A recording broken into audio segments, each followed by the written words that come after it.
sa direksyon ni Direk Joel Lamangan, written by Eric Ramos, produced by New Production, Royal Star Media Production Philippines Incorporation. Meron po itong partnership with OWA. To make clear things lang, ang OWA po ay magpa-participate not in terms of funding, kundi in terms of pagtulong, research, and everything, yung mga technical aspect po. So, pinaklaro lang po namin na may participation ng OWA Incorporation po, pero hindi po to galing sa government funding. Magandang hapon sa inyong lahat. Salamat sa pagdala. Magandang hapon sa inyo lahat na nandito. Lahat ng reporters at sa mga taga-student sa aming school dito sa aming channel. Magandang hapon. Welcome to Jackson 5 Story Club. Thank you. Yes, magandang hapon po mga cupcakes. Yes. Maraming salamat po sa inyong pagdalo. And excited kami ng Overseas Workers Welfare Administration to work in collaboration kay, of course, Direk Joel Lamangan and ang production. Dahil malaking tulong ito sa pagpapaliwanag ng mga programa ng OWA for OFWs kasi maraming incorporated dito na malaki ang relasyon sa aming pong ginagawang trabaho. But of course, this will be delivered in the form of comedy. So inaasahan talaga namin na talaga magiging hit ito. At the same time, it's going to be a huge help to the government efforts para mapatulungan natin yung ating mga OFWs. Thank you. Good afternoon, everyone. Well, siyempre exciting at may bagong project with Direk Joel Lamangan. It's been a while since the last time na gumawa ko ng movie, and what a way to do movies again, especially at the helm of Direk Joel. So, yun lang. Very happy kami for having here, and welcome po sa opening and basic information about the production. So, thank you so much for having here, and sa lahat po ng buo. Thank you so much for coming po sa story conference, and we're so excited to do this project. Sa mga balikan natin mga artista. Maraming salamat, Direk Joel. Kami po ay nakasuporta lagi sa aming administrator, si Admin Arnolis Ignacio, through sa mga OFW. Dahil ako po ay isang OFW ng 14 years ng Saudi Arabia, so malamang makarelate ako makarelate ako ng story. Thank you very much. Magandang hapon po. Salamat naman at kayo nakarating sa aming unang conference na ginawa. Nagpapasalamat ako sa bagong production outfit, ang Royal Star Media Production Philippines Incorporated, na kauna-unahang pagkakataon magpuproduce siya. At nagpapasalamat ako, it's through Arnel Ignacio na na-push to po ang project na ito. Dahil ang aming pong mga characters dito ay mga OFW na trabaho sa abroad at nandito na sa Pilipinas muli, ngayon nagkaedad na sila. Maganda po ito dahil ito'y samahan ng mga nagtrabaho sa abroad, ang kanilang friendship, ang kanilang failures, ang kanilang mga problema, at kung paano hanggang sa ngayon ay magkakaibigan pa rin sila. Maraming pong salamat sa inyong pagdalo. Ang Jackson 5 po ay isang drama comedy, no? Pero mas lamang yung comedy. So, it is a heartwarming, rip-roaring comedy about friendship and the complicated ties that bind overseas Filipino workers to their families. Basahin natin, bakit Jackson 5 ang title?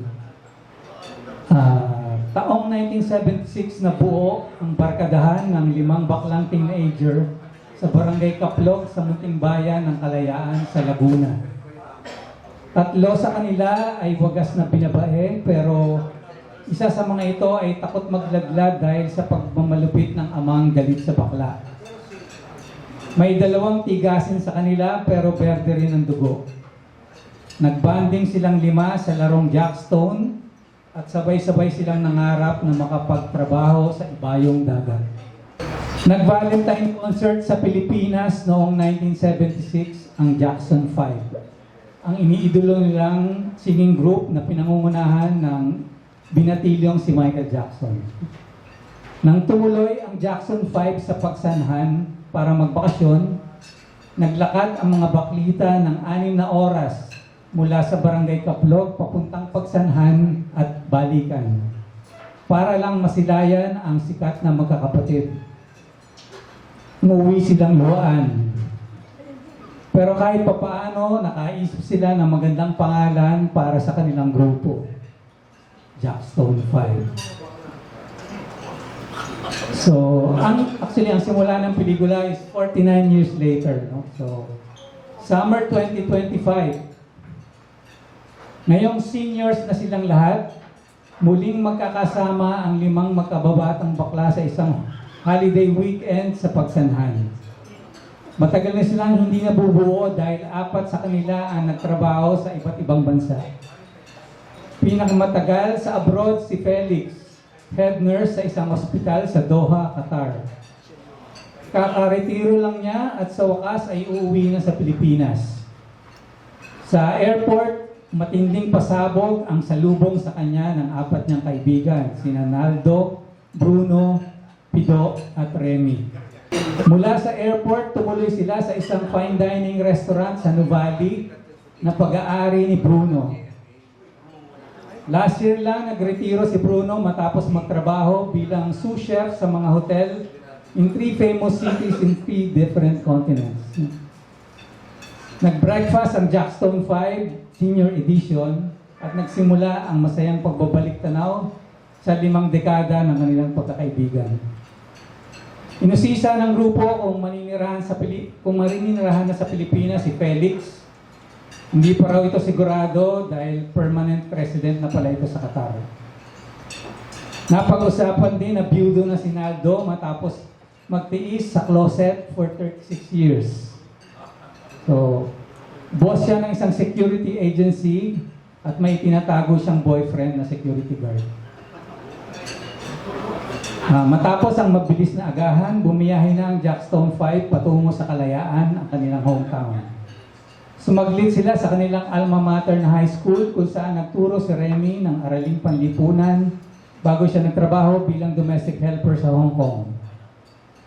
VIP donor ng school library si Bruno at hinimok niya si Felix na mag-donate din ng pera at oras sa kanilang school. Samantala, naalala ni Naldo si Crescenciano Kupang, ang schoolyard bully na pinatumba niya noong araw. Sumaglit din sila sa payak at munting bahay ni Remy na may sari-sari store sa harap. Siya na lang ang tanging nakatira pa rin sa Kalayaan. Siya ang pinakamahirap sa grupo, pero sandusenang kabataan ang natulungan niyang makapagtapos ng pag-aaral. Kasama sana sa listahan ng mga pinag-aaral niya si Pido, pero nag-drop out din ito agad. Nakarelasyon ni Remy si Pido ng 3 dekada. Naghiwalay sila 7 years ago. Gustong makipagbalikan ni Pido ngayong reunion weekend ng Jackstone 5. OFW Nightmare. Bago sila tumuloy sa Pagsanhan, dumaan din sila sa bahay ni Felix sa Paite. Nagulantang si Felix dahil wala na ang sofa at lahat ng appliances.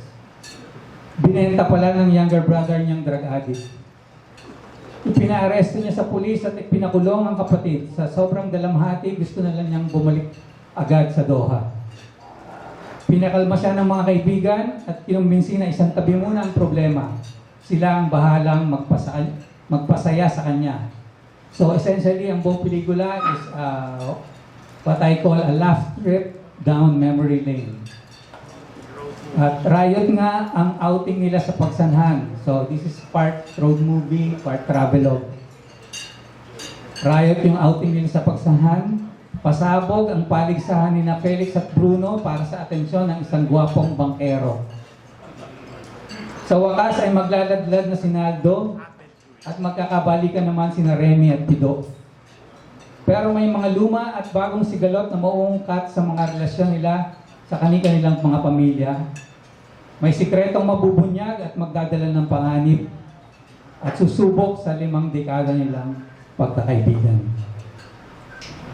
So yan po ang basic synopsis ng pelikula. The lead cast of Jackstone 5 to explain yung mga roles nila. No? So, si Eric Kison po as Felix, also known as Felicity. Siya ang drama queen ng Jackstone 5. Noong kabataan niya, dumana siya ng marahas na kalupitan sa ama niya dahil sa kanyang kabaklaan. At ito ang nagtulak sa kanya na magtrabaho sa abroad para makalaya. Matapos ang saglit na hospital residency sa Manila, nagtrabaho siya sa Singapore kung saan namukadkad ang kanyang personal life ng bonggang-bongga. Kakaretiro niya lang bilang head nurse ng isang ospital sa Doha, Qatar kung saan siya naglingkod for 25 years. Siya ang narrator ng pelikula. At tinanggol na po. Sorry. Gardo Versosa as Pido. Isa sa dalawang machong bakla sa Jackstone 5. Dahil mahina ang ulo, siya lang ang hindi nakatapos ng kolehiyo. 31 years nang nakarelasyon si Remy. Pinag-aral siya nito ng Merchant Marine Corps, pero nag-drop out din siya agad. Kaya hindi siya naging seaman. Nagtrabaho siya bilang stuntman sa pelikula at naging callboy sa Pagsanhan bago nag-abroad bilang construction worker sa Saudi Arabia. Notorious siyang hustler ng mga bakla. Matapos ang 7 years na hiwalayan, desidido siyang makipagbalikan kay Remy at makasama ito sa pagtanda.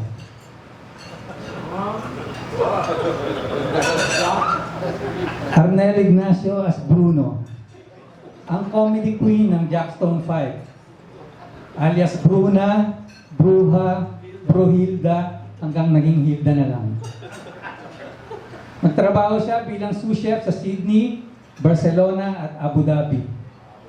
Nagretiro siya last year at nagtayo ng sarili niyang restaurant sa Nuvali. Siya ang pinakamasayahin, pinakagalante, at pinakamalandi sa grupo.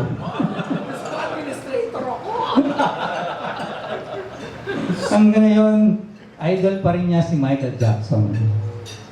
Kasama ni Leonardo at Felix, may tinatago siyang sikreto na maaaring ikasira ng buhay niya at ng buong Jackstone 5. Jim Pabanco as Remy, isang high school teacher bago naging domestic helper sa Hong Kong. Ngayong senior na, peligroso ang kalusugan niya dahil sa hypertension at kondisyon sa puso. Siya ang moral center ng Jackstone 5, ang pinakamabait, pinakamatulungin at pinakamaunawain. Hindi man siya yumaman, may sandusenang kabataan naman na natulungan niyang makatapos ng pag-aaral.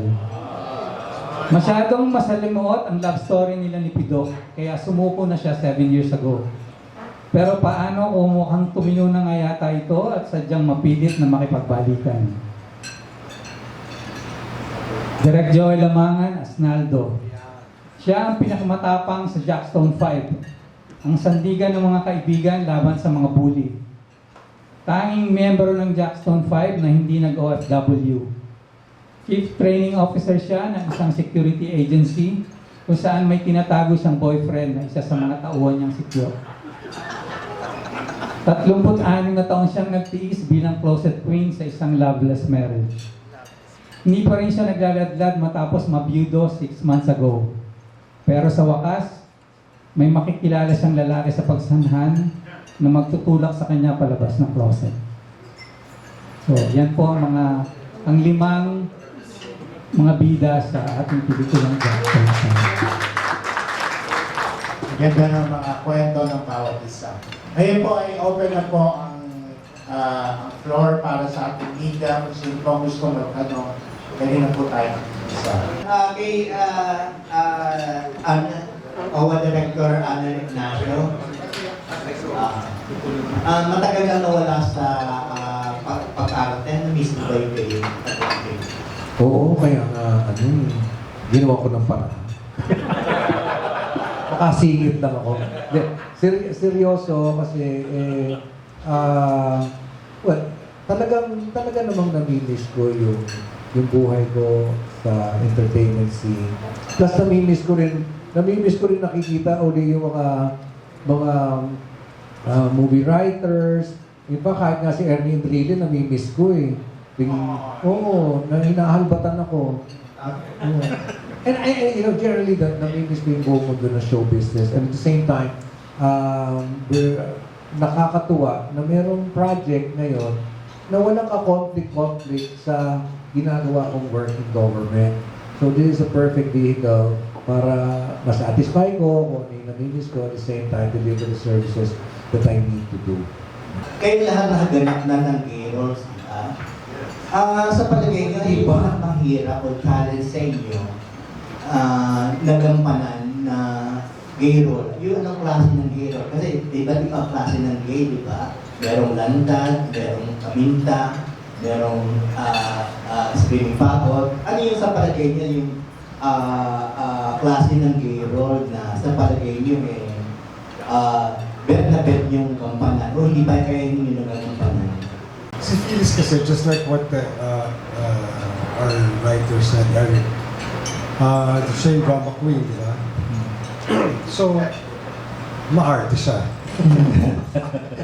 So, yung character maarte siya. So, lahat mas malaki yung mas expressive. Kasi kung drama queen ka, di ba? Mas expressive ka dapat. So, I've done a lot of, yung mga nagawa ko with Direct Joel, Puso Mamon, and Happy Together. So, medyo drama queen din yung drama queen din yung si Osmonde. Yung sa Pusong Mamon, may pagka-drama queen din. Kaya nga yata sa binigay sa akin ni Direct yung role na to is because ganun if ever yung role. But syempre, mag-aantay pa rin ako kay Direct kung anong gusto niyang makita dun sa role ni Felix. Direktor ako dito tsaka artista. Ito ang kauna-unahang pelikula ang gagawin ko yon.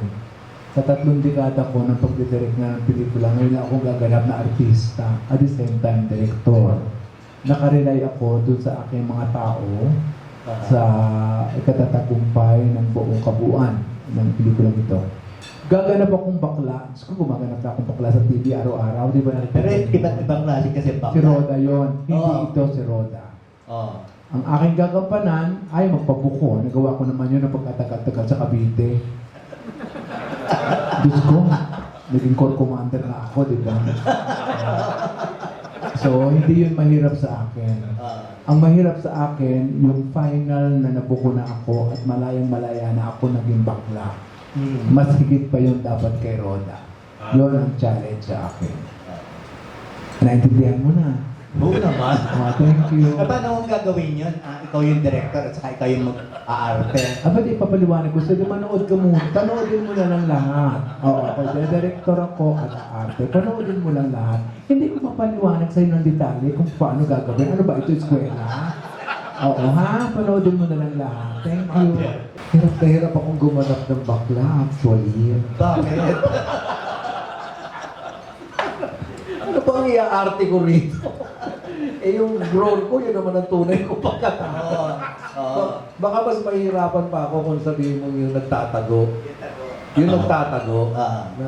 Kaso hindi ko rin naman masasabi sa yung ganun kahirap yun dahil nag-asawa rin naman ako. Gusto mo ibang question na lang. Yung kasi kaya nga ako tuwan-tuwa dito sa project na to kasi ano lang parang hindi ko naman ito i-aarte kasi yun naman ang talagang personalidad ko. No? Hindi na ako masyadong sasagot doon. Hindi nag-a-apply sa akin yung question. Actually, yan, napagkwentuhan namin kanina. Yung Queer as Folk noon, matagal ko nang gustong gawin yung ganong klase. So, yun, papasalamat ako si Direct Joel kasi kumbaga naging bahagi ako ng project na ito. And like yung mga baby roads before kasi,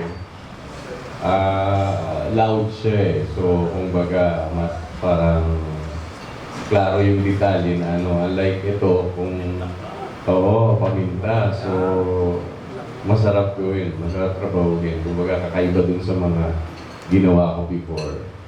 And parang first time ko yata may lover sa ano. Yun, di ba? Imagine meron ka ng Eric, meron ka pang Direk Joel. May Ernel ka pa, meron ka pang Gardo. Bago to. Halos nagawa ko na lahat ng iba't ibang klase bakla. My last was lockdown. Mostly tough gigs. This time medyo ako moral setter, medyo mabait ako dito. Oo, most of the time sigang bading. But this time, mabait ako ngayon dito. And this is very challenging. Imagine kasama natin ang apat na to. Ang saya nito. Ni Direk Joel na may kissing ka sa same sex dito sa pelikula, gagawin mo? Ginawa na namin ni Albert dun sa Pusong Mama niya. Pero meron ba, Direk? Wala. Walang love scene. Ano talaga? Iba ang panoodin mo. Walang love scene ito. Para ito sa pamilya. This is for the family. Wow. PG. Hindi naman bagay sa'yo. Papatunayan ko sa'yo. Pumunta ka doon sa shooting. Direct Joel, paano nabuo yung casting na ito? First choice mo ba sila? Yes, sila ang mga choices ko. Bakit may question ka? Tinatanong ko lang. Kasi kumbaga mga kilala, katrabaho na rin sila. Sir, marami na akong ginawa before. Alam ko na ang tinitig niya, alam ko na kung paano niya gagawin. Kaya kahit hindi ako magsalita, kilala niya na yung lingwahe namin dalawa. Okay, si Arnelli nakasama ko na bilang artista. Napakahusay niyang komedyante sa yung sayaw ng mga senyorita kami nakasama. Di ba? Si Gardo, artista ko yan ang marami ng TV show. Marami na. Si James ko araw-araw ko yung kasama. So alam ko na kung ano yan. Okay? In relation to the film, sa cast, meron na ba sa inyong nakita in person or nakanood ng person ng concert ni Michael Jackson? Or meron kayong kakaibang experience with Michael Jackson? At ano ang naging reaction nyo nung pumano na siya? Starting with the I saw the Jackson 5 concert in 1976 when I was... I saw it. Napanood ko siya kasama ko dati ko at saka yung mga kapatid ko. So, siyempre iba. Hanggang ngayon, vivid yung memory ko of that concert. So, siyempre, Michael Jackson yan, di ba? So, nadidinig mo talaga na kumakanta siya na ang taas ng boses niya. Kumbaga parang, even up to now, just remembering it, yung alam mong magkaka-goosebumps ka. So, yun ang experience ko with Michael Jackson. When he passed away, what was your initial reaction to it? Siyempre sad. Of course, legend yan eh. At siyempre, lahat naman tayo, we all love this music. Siyempre, lahat naman, parang effect niyan, parang Princess Diana din eh. Ganun yung effect niyan sa tao. Kasi, remember, he's an icon and he died at a very young age. So parang gone too soon. Yung gano'n, parang alam mo na meron pa siyang maiko-contribute sa music industry. Na sayang that he died at a very young age. Napanood ko yung concert sa Araneta ng 70s. Batang-bata pa rin ako noon. Hindi ko nakita yung Michael Jackson na may edad na. Yung batang Michael Jackson na kumakanta nung tungkol sa mga daga. Ben. Oo, yun. Yun ang Michael Jackson ang alala ko. Nung namatay siya, wala akong naramdaman. Ano naman namamatay? Namatay siya, ano naman mag-iiyak ako. Wala lang, namatay siya, namamatay naman ang mga tao talaga. Siya, bata pa, nanginayang lang ako at bata pang namatay. Napanood ko si Michael Jackson nung dumating na siya rito. Michael Jackson na siya na malaking pangalan na soloista. Pero sa yung Rawson Mall ba yan? Diba dumating siya dito noon? And it's an unforgettable experience kung paano siya mag-stage ng kanyang show. Kitang-kita mo na lahat ng detalye parang piniperfect. And ang dami niya mga palagay ko na sa kanya lang babagay. Lagi may mga poses siya na hindi mo maintindihan ba't ka pumapalakpak. Yun, parang sa kanya ko lang napanood yung gano'n. Hindi mo alam talaga na parang kayong hinihigop na hangaan mo siya. And as a performer, you can only dream of reaching half of, or even less than half of kung ano yung naabot niya. Nung namatay siya, actually hindi ko rin maintindihan ba't ako naiyak. Kasi parang hindi ko maintindihan, hindi mo na maisip paano mo nawawala si Michael Jackson. Kasi kumakanta pa nga lang siya ng kantang daga. Naririnig mo na. So, performer ako nun. Banda-banda ako nun. So, yung mga kanta niya, parang meron sentimental value sa akin. Pero hindi ko man din masyadong, hindi naman nagpahabulbul ako, hindi naman. Isang tear lang bumanon. One lang. After that, wala. Thank you. Ako fan ako ni Michael. Like doon, meron ako mga cassettes niyan. Yung mga steps niya, inaaral ko.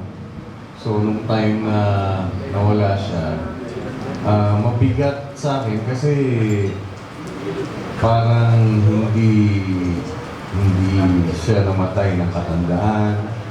Kumbaga napadali. And then like, feeling ko parang nung time na bago siya mamatay, like yung sa concert tour niya, parang feeling ko masyado na rin siyang sinagad. Parang sana, kumbaga ibinigay na lang sa kanya na hindi masyadong mabigat, like yung mga rehearsals niya. So may nabasa ako na parang siya na mismo yung sumusuko, hindi na niya kinakaya yung pag-ikot at pag-practice para dun sa concerts niya. So siguro isa na rin yun sa mga nagtulak sa kanya para kinakailangan niyang mag-rely sa mga painkillers. So kahit katiting meron akong sakit na naramdaman na wala siya. Pero like nung peak niya, yun, kumbaga, isa ako sa mga nakikisayaw, nakikisabay sa kanya. Nakita mo siya in person? Hindi. I'm a fan of Michael Jackson. Jackson 5 pa. Medyo nalungkot ako kasi na-disband yung 5. Yung magagaling, yung mga magkakapatid, magagaling. Nag-solo yung iba. And then, hindi ako nakapanood ng concert, pero yung mga documentaries, sa mga movies about it, I'm a fan. Kasi total performer. Andiyan si Gary Valenciano, di ba? Local Michael Jackson. Nalungkot ako kasi gone too soon.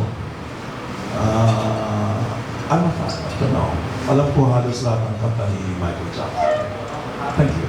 Direct, hindi ba pwedeng gawin Jackstone 6 yan? 6. Si Roderick po. Hindi siya pwede. Pero direct hindi totoo. Nag-consider niyo po siya? When? Naroon po. Hello, wala yung mic. Ito, sa camera. O, kasi iniisip ko lang po direct sa po. Sayang no, andyan din si Kuya Dick. Diyos ko dahil sila lahat ng mga consider, pati ikaw kinonsider ko dito. Wow! Oo. Kung makakomfort ka direct ka. Lahat ako consider. Pag nagka-casting ka, consider mo ang lahat na pwede. Si Jerry Olea, kinonsider ko din yan.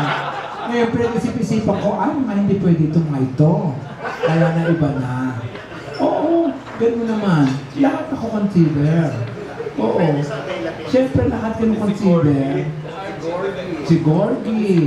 Ayan, lahat yan. Oo, pero, pag ikaw nasa isang silid na at iniisip mo, hindi pwede ito mga ito. Hindi naman ito mga artista. So, pupunta ka doon sa mga tama. Pero lahat consider. Ang paborito ko pa noon si Diana Ross, hindi si Michael Jackson. Sige, maganda.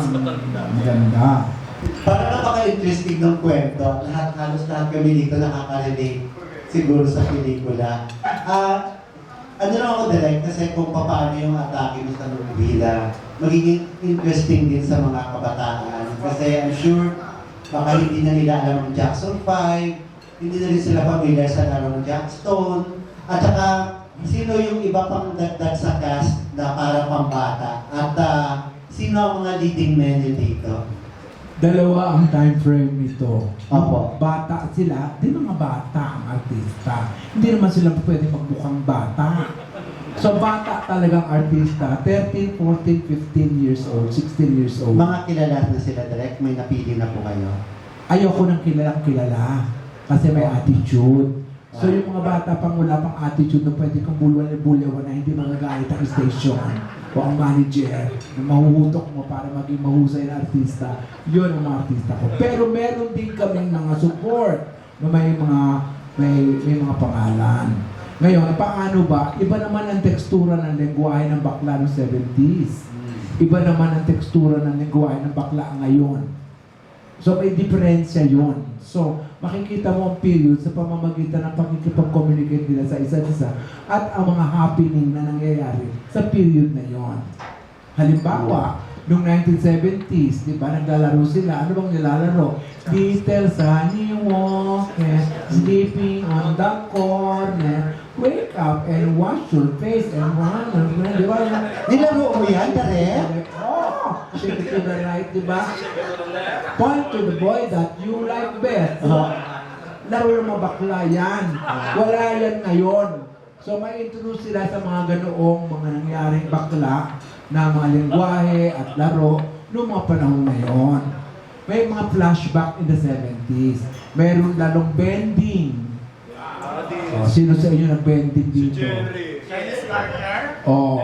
Hindi, 70s wala pa Chinese garter. Bending lang. Hindi, 80s yan.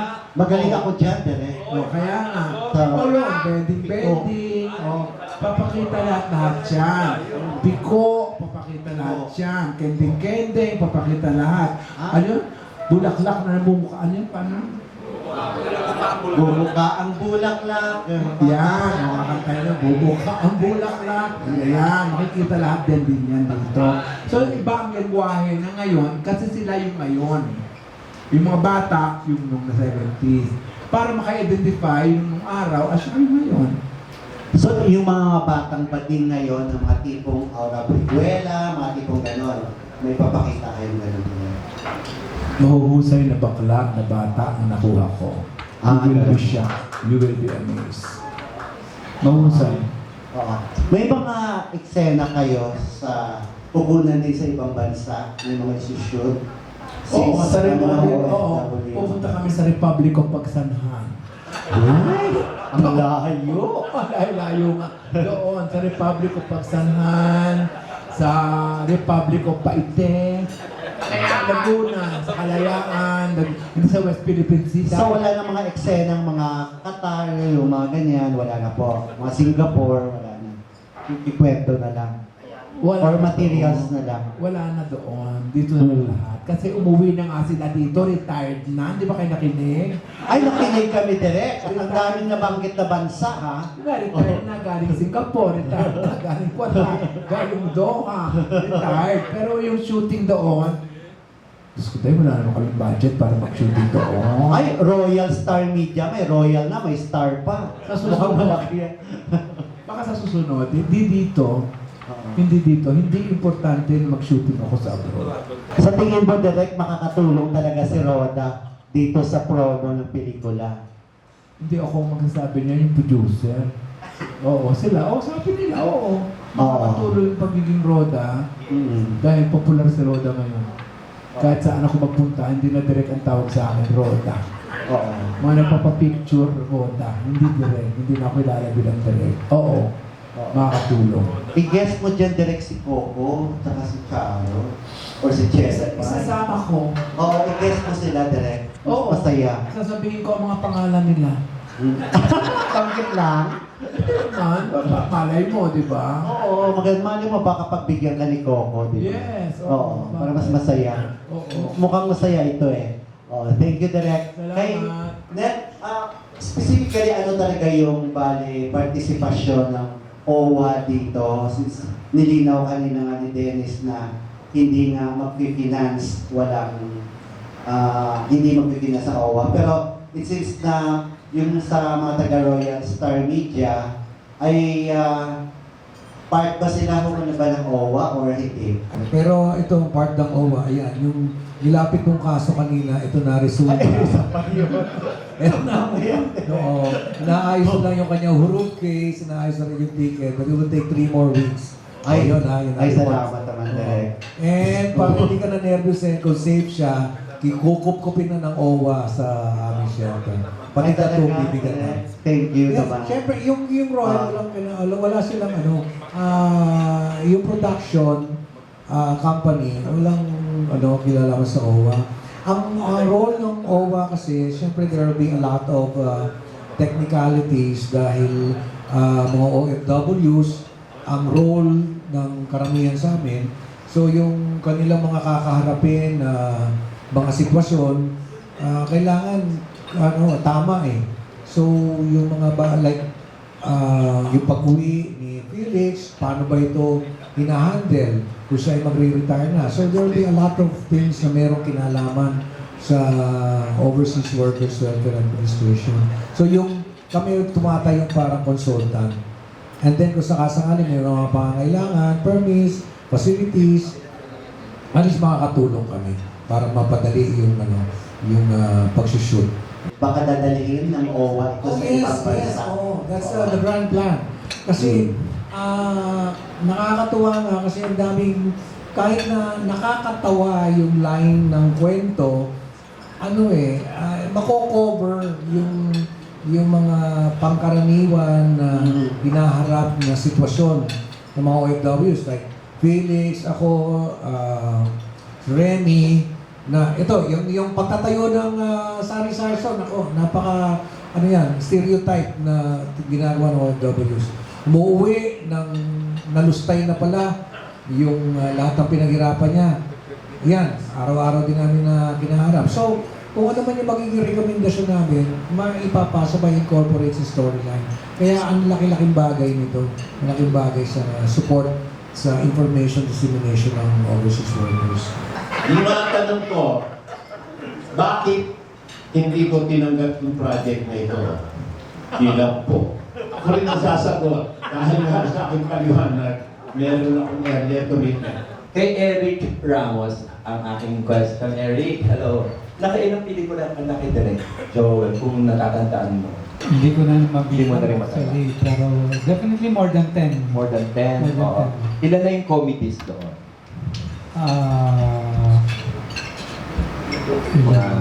Kalahati? Or ganda? Wala. Parang ito lang yung talagang out na comedy. All out Merong isa na hindi ko napapalabas direct yung CEA, Fairy Tale. Hindi pa release? Oo. Yun ang unang comedy sana. Kamusta yung yung dynamics nyo? Most of the movies naman na ginagawa namin, concept ni Direk. And then, dinidevelop ko lang ng kwento. Pinapalago yung mga characters din. Ganito rin yung kaso dito sa Jackstone 5. Pero yung kwento ko lang yung process na paano ko nabuo yung konsepto ng Jackstone 5. Basta sinabi ni Directo, mga seniors na magkakaibigan, mga mostly OFWs, tapos ganyan kwento ng kabataan. So, nung nag-iisip ako ng title, ng yung backstory, kasi basta sinabi ni Direk mag-outing sa pagsanhan. So yun yung yung basic na requirements ng mga given na. Tapos habang nag-iisip ako ng title, basta na may nakita nila ako sa Facebook na nag-concert ang Jackson 5 sa Manila noong 1976 at tumuloy sila sa pagsanhan after. So yun yung talaga, ay ang galing. So yun, doon na buo yung Jackstone 5 and then konting research sa laro na Jackstone, ganyan. Tapos nagkataon pala na merong estilo ng laro ng Jackstone na ang tawag ay Around the World. So nagamit kong device yun para sa pag-project ng mga dreams nila na paglaki nila gusto nila around the world, maging mga OFW. So, yun, nakakatuwa na ganun yung nabuong storya. May mythology yung kwento na gano'n. Breaker mo to sa mga pelikulang ginawa mo na mostly drama, social relevant, diba? Marami na naman akong ginawang comedy, diba? Before. Pero ito pinaka-riot na comedy. Kasi nagtatouch sa bakla. Nasanay kasi tayo ng story na bakla nakakatawa. Pero itong story ito, hindi lang tatawa, iiyak ka din dito. May mga nakakayak na eksena rin dito. Lalo na yung friendship nila at paano sila nag-suffer at pinagsamantalahan ng ibang mga tao ang kanilang kabaitan. Breaker ko ito. Kasi sunod-sunod ako na Heavy. pwede heavy lahat halos. Pati sa Batang Quiapo, heavy. Hindi man ako nagpapatawa dun eh. So sabi ko, gagawa naman ako ng something na nakakatawa para maiba naman. Saka yung napapalabas, walang pelikulang ginagawa na ganito pa as of the moment. Wala pa. Na pinagsama-sama ang limang bakla na ano. Yun. Paano mo to i-handle para hindi ka pa niisip na mahihirapan? Siguro panahon na para ipakilala ko yung staff ko, no? Para malaman nyo, maintindihan nyo kung paano ko gagawin. Pero kung associate director at first assistant director, si Abdel Langit. Ayan, Abdel Langit. si Abdel, siya ang aking ano. Ang aking second AD, si Roswell Hilario. Si Roswell. Ang aking cinematographer, si TM Malones. Si TM. Ang production designer, si Cyrus Khan. Cyrus. Ano nga ang pangalan niya, yung babae? Yung LM? LM, location manager. Ayun, ano pangalan niya? Venus ba? Hindi, location manager. Venus. Ha? Venus. Si Venus. Si Venus in Blue Jeans. Ayun, no? Siya ang aking location manager. Ang aking make-up, sino yun? Si Roma. Si Roma, okay? Oh, si Maestro po ang in charge ng aking mga talent. Okay? Oh, yan ang aking staff. I will rely on my associate director and my 2 ADs pag ako ay umaarte. So, gano'n naman talaga. Yes. Hindi naman ako kauna-una director na umaarte, no? Oo, kasi bago sa inyo to eh. Sa akin, ngayon ko lang gagawin. Ayaw kong gawin eh, pero Ayaw niya. Ayaw mo talaga, Direk. pinilit lang ako ni Dennis. Totoo lang. Paano ka naman napili ni Dennis? Inisip ko rin yung pera. Sayang din ang dadong. Okay. Question lang po dun sa tatlong co-actors ni Direk. Kasi si Jim lagi na nakakatrabaho ni Direk. Si Ernel and of course Gardo. Ano yung mga anecdotes o hindi nyo makakalimutan kay Direk Joel Lamangan bilang director sa mga past projects ninyo na hindi alam ng tao? Pwede nyo kayo mag-share ng hindi nyo makalimutan, mga nakakatawa, or nakakaiyak kung meron man. Yung mga... Huwag bastos ha. Share lang ng stories with Joel. Hindi, marami. Kasi si Direk, ganyan lang yan. Pero actually, sarap kausap niya. Sarap kausap si Direk. At komedyante yan. Oo. Komedyante yan, ano lang, poker face lang. Kaya siya magaling na magpatawa kasi poker face eh. You never expect it to come from him, tapos lumalabas. Basta pero ako talaga, ang pinaka hindi ko makakalimutan is when, two things. Yung isang pelikula namin, yung Puso Mamon. Puso Mamon. Yeah. Yung Puso Mamon, ito sa first time na nakatrabaho ko sa director. So yung time na yon, kinuna namin yung si Dolor, yung manager ko, nagdala ng binagoongan. Binagoong? Nagdala ng isang kalderong binagoongan. So si Direk, breakfast, lunch, merienda, dinner, at inuwi pa niya yung binagoongan. Tapos, ang ending, tumatawag sa akin na alas 4, dinala sa ospital. Oo. Dahil sa binagoongan. Tapos nung gabi na yon, ang kinuna namin ng eksena, yung love scene namin ni Albert. So, sabi ko, may effect yung love scene namin ni Albert. Bakit sa dinala sa ospital? So yun na nga, then na-realize namin ni Tita Dolor, ay, yung binagoongan yan. Kasi hindi na talaga tinantanan yung binagoongan. The other one is, nasa Luneta kami, nasa breakwater, ang daming tao. So, late si Chris, pinagalitan niya si Chris. Wala akong pakialam kung anak ka ng presidente. Wala akong pakialam kung anak ka ng presidente. Dapat dumating ka on time si Chris. Nakaganon lang. Pero after that, tapos na. Pero yun lang, meron nga siya talagang gano'n. Ayaw niya ng pet peeve niya yung nalilate. So, yun yung mga hindi. Tapos marami pa. But those are the two things that... Unforgettable. Yan, thank you. Si Arnel, yung sa stage play ninyong napanood din namin, nakakatawa. Oo, yung pakiramdam ko hindi ko makakalimutan when that honored chance to work with Joel Lamangan On theater, in theater. theater. Oh. Diba? Kasi talagang yun naman ang kanyang pinanggalingan, teatro. Yes. So, ang makakaharapin mo, napakalaking pangalan sa pelikula, sa teatro. And then what surprised me so pleasantly, napaka-generous niya pala na katrabaho sa stage. Huhubarin niya lahat ng pagkatao niyang makakagimbal sa'yo. And hindi ko makalimutan yung, kasi meron siyang mahabang monologue doon, di ba? Na pagka, he has this humble stance na, kasi nga, ang hirap nung hindi ka makita-kita sa rehearsal, yung open siya na magtulungan kami. And ang experience ko, instead na magkaroon ako ng nervyos, humanga talaga ako because in spite kung gaano kalaki siyang pangalan, na kaya pala yung, pwede pala yung gano'n. Pangalawa, nagulat ako na he's really so funny. Yung pati yung magsasalita, ayan na yan. So, yung play na yon, alam nyo na, mahirap ang theater eh. Di ba?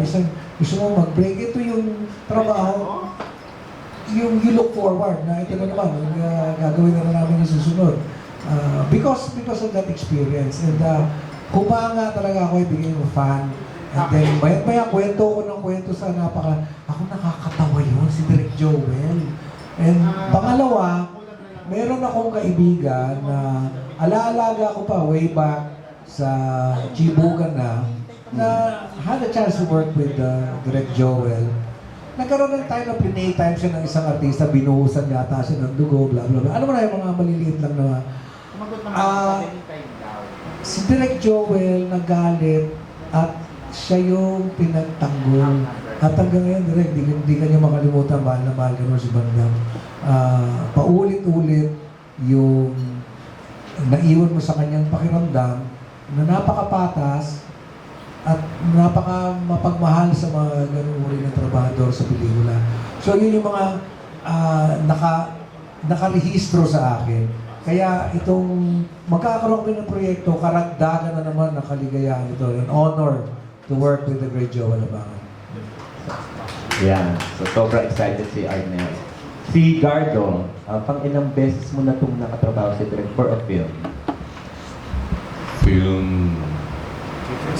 Parang wala pa. Hindi. Meron. Kiss Luki, oo. Matagal na. Oo. Mostly TV shows. How was it? Yung experience mong hindi makakalimutan kita, kung meron man? Yung sa akin, siguro, way back Spotlight days. It was a scene with Maritoni. And then, gumsa pa lang, may scene na sasampalin. Talagang natakot ako kay Direk kasi binabaan niya ako, namura niya ako. Puta ka naman! Sasampalin mo lang, di pa magawa! Sabi niya, so kumbaga, parang, tsaka parang 10 beses na yata yung sampal ko. Kung ba, hindi ko maibigay ng yun talagang sampal.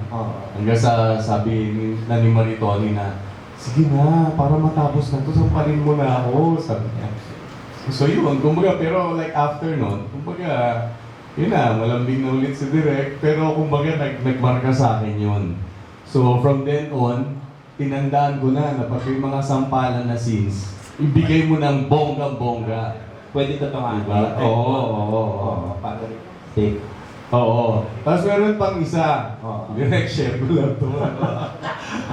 Meron pang isa. Nakasama ko lately sa pelikula rin. Tapos, pero matagal na kwento to. Tungkol din sa late. So sobrang late siya. Alam mo naman, di ba? Alam naman natin kung baga particular si Direk sa oras. So sa sobrang late niya, ninervous na sa gusto, nasabi niya, Pare, sabi niya, yung itlog ko, nasa leeg ko na. Hindi ko alam paano ko haharapin si Direk, sabi niya.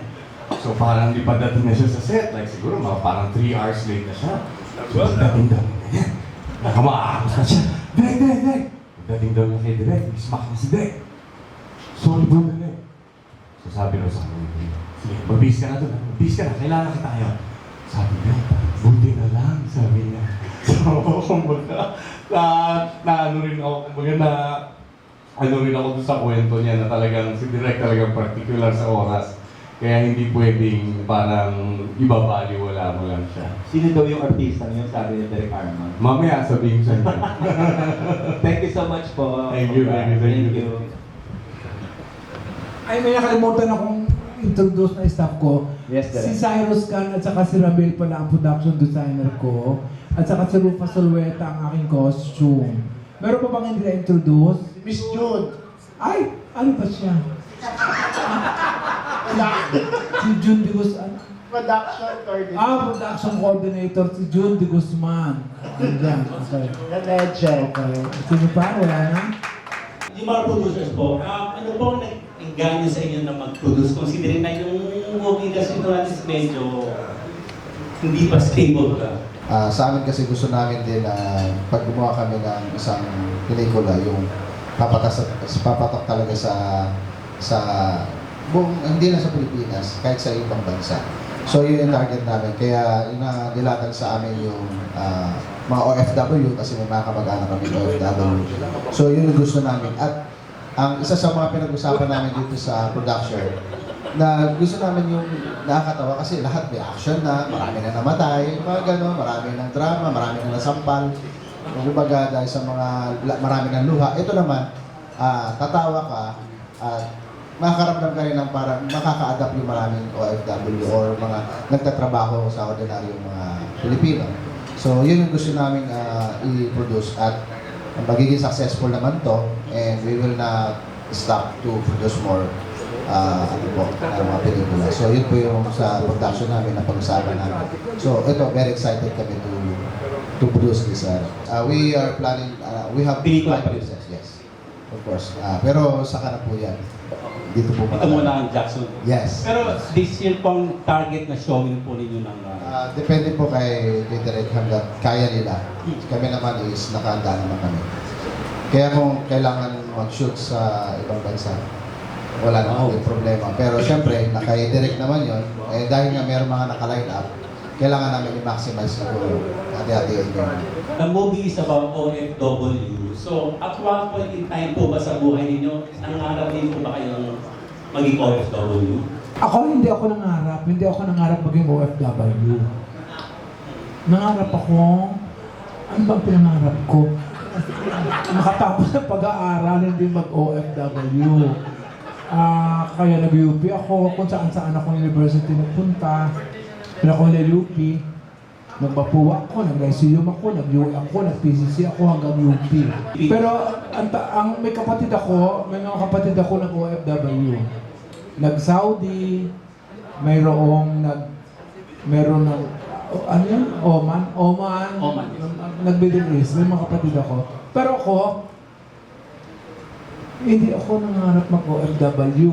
Ang tatay ko US Air Force, pinag-US Navy nga ako, binagsak ko yung exam. Ayoko mag-US Navy. Ayoko, gusto kong makatapos ng pag-aaral ng mga panahon na yun. My dad was an OFW. He had 6-month contracts in Hong Kong and in Japan. But this is in the 50s, 1950, 51, 52. Hanggang sa umabot pa nga yata, hanggang sa sampagita na siya. Actually, I was at OFW in 2006. I accepted, yung time na yun, I was busy directing for Channel 7. Tapos sunod-sunod yung teleserye na ginagawa ko. Kaya ito ang point na parang I got burnt out, parang gano'n. So meron nag-offer sa ng work doon as a creative director for Springtime Productions. And then so I worked in Hong Kong, so I was there I actually worked for 4 years with Springtime. And then in 2010, daddy ko may ginawa sa TV5.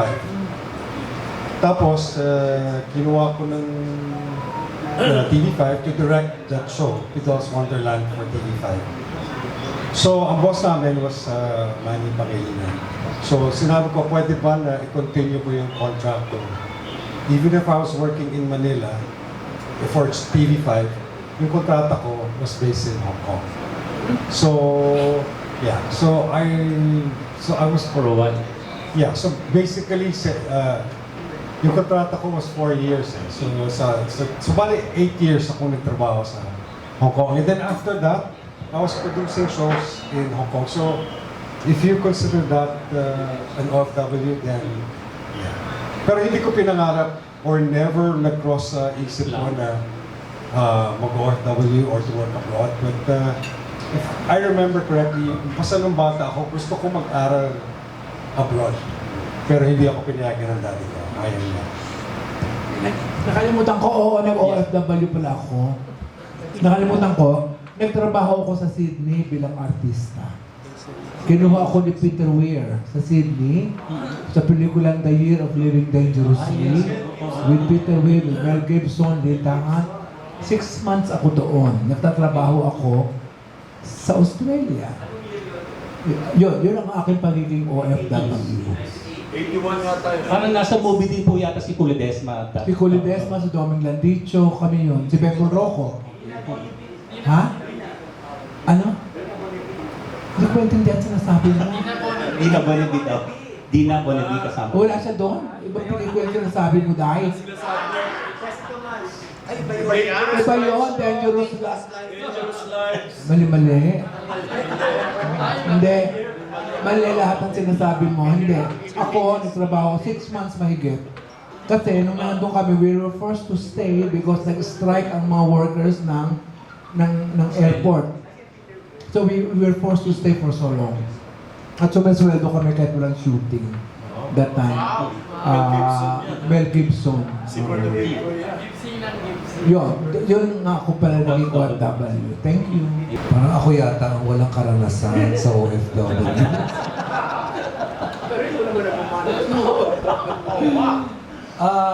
Pinakamalapit na kung pagiging OFW ko ako lagi kasi front act ng mga artistang nagja-Japan noon. So nag-i-stay ako talaga sa Japan. Naalala ko pa noon, ano pa nangyari si Judy Ann Santos, si Judy Ann. Oo, bata-bata pa, si Jenny, ano sa ni? Lenny Santos. Sino Lenny Santos? Sino Lenny Santos? Sino yung asawa ni Dennis Trillo? Jenny. So ako ngayon yung pro-front act sa kanila, papasayahin ko muna yung mga Hapon. Tapos sila i-introduce. And nung napunta ako ng show business, ako na yung pinadadala ng OWA abroad. Kami ni Ai, ni Dulce.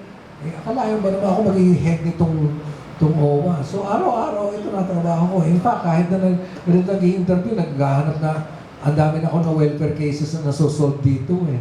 So, yun na, pinaka-experience ko na OFWs. It's a daily thing for me now. Sa akin mga yan, parang in connection, yung nung Japan days, yun pinag-isipan ko na mag-Japan noon. So umabot ako sa siguro mga ilang months din akong nagpa-practice dahil din sa hilig ko sa pagsasayaw. And then, yun yung time na bago pumasok yung screen test sa Seiko. So siguro hindi ako pinag-aadya na maging dancer. So hindi yun nag-transpire. Na-try ko na rin maging OFW noong 1987. Naging member ako ng Romulo Busan Factory. Tumira ako sa Europe for almost a year. Walang ginawa ko din kumanta at sumayaw.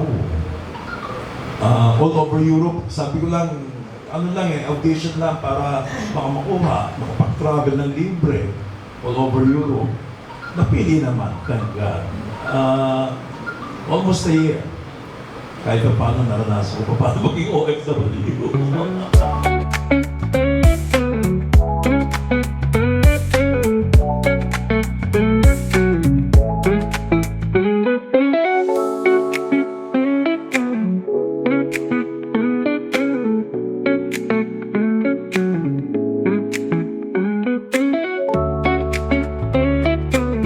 Thank